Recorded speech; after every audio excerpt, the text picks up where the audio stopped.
Hi everyone, welcome back. And today we'll be reading the book Brother Wolf, a Seneca Tale.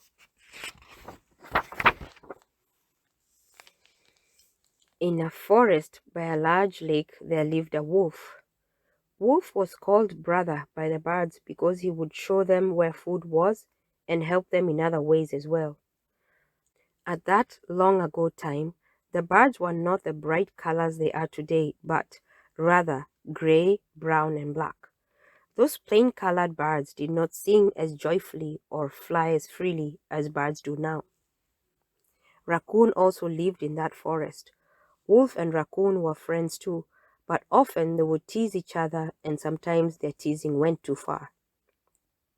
One day, as Wolf was walking along, minding his own business, Raccoon came by and said, "Poor skinny Wolf, you look so tired today that even Turtle could outrun you." Wolf was in a sour mood.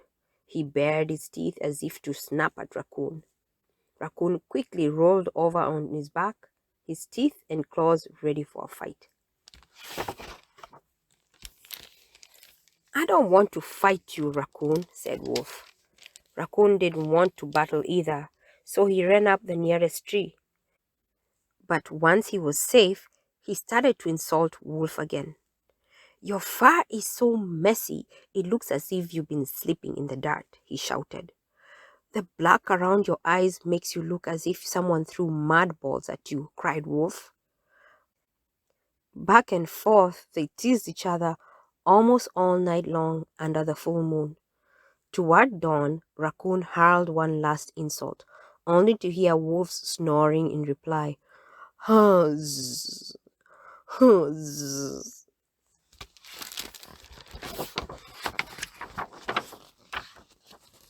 "Now's my chance to get him," thought Raccoon.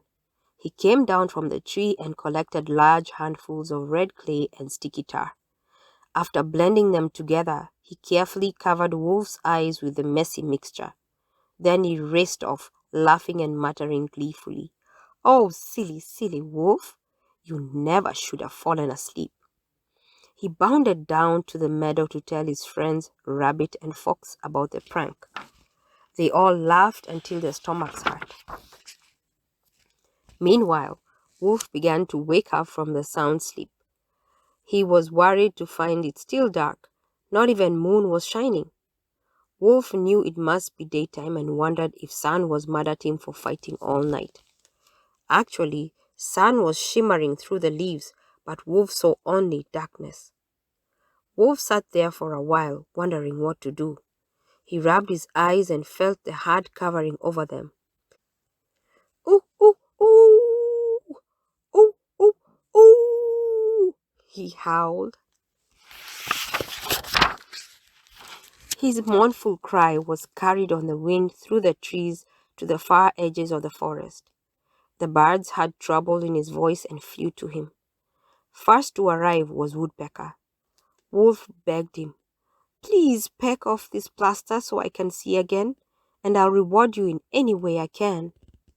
Soon, Blue Jay, Cardinal, and Oriole arrived. Then came Hummingbird, Goldfinch, Owl, and Wood Duck. They all helped to chip the plaster seal from Wolf's eyes. At last, Wolf could see again. He was so thankful that he repeated his promise.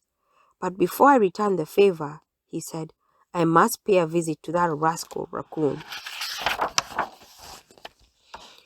He followed Raccoon's tracks to a huge hollow tree trunk on the side of the hill. Raccoon was inside, sleeping after his busy night.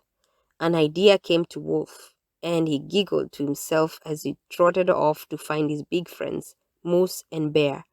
He told them his plan.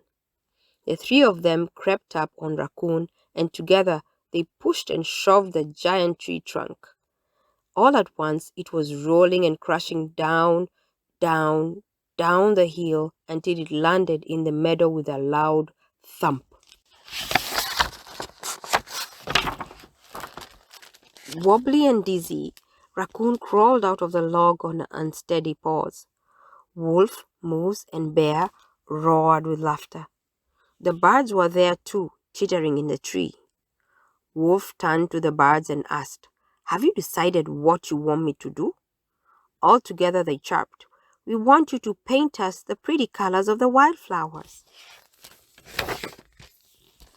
Wolf mixed brilliant dyes from the earth, from clay, berries, and plants. Then the birds lined up, one by one. Cardinal was painted red and Goldfinch yellow. Oriole became orange and Hummingbird bright green.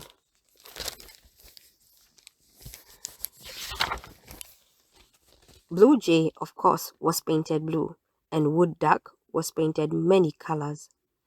Owl got spots, and Woodpecker got stripes. One after another, the birds flew high into the sky on happy wings. Now they were all beautiful.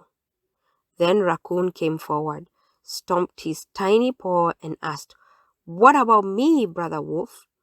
Wolf looked at what was left of the paint and thought a moment. Then he painted black rings around Raccoon's tail.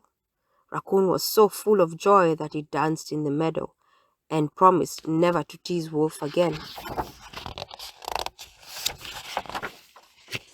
Ever since that day, the birds have worn their colors proudly.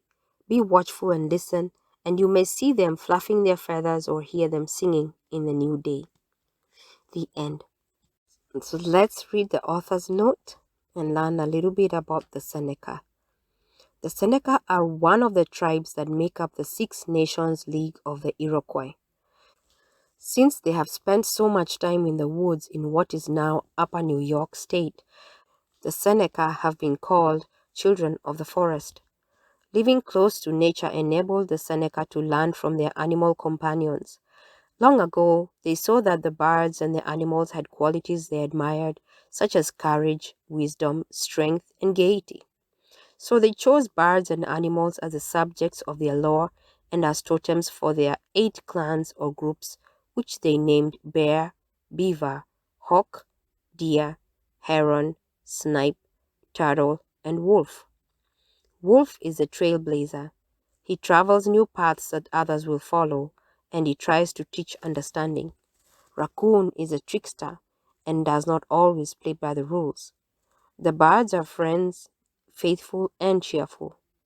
To the Seneca, these tales are usually more than stories. They might show a right path to follow or help explain the mysteries of the natural world. Sometimes, of course, they're just plain fun. The end. So I hope you guys enjoyed the story and learned a little bit about the Seneca tribe. And we'll see you on the next one. Bye. Please like, share, and subscribe for more awesome stories. Thank you.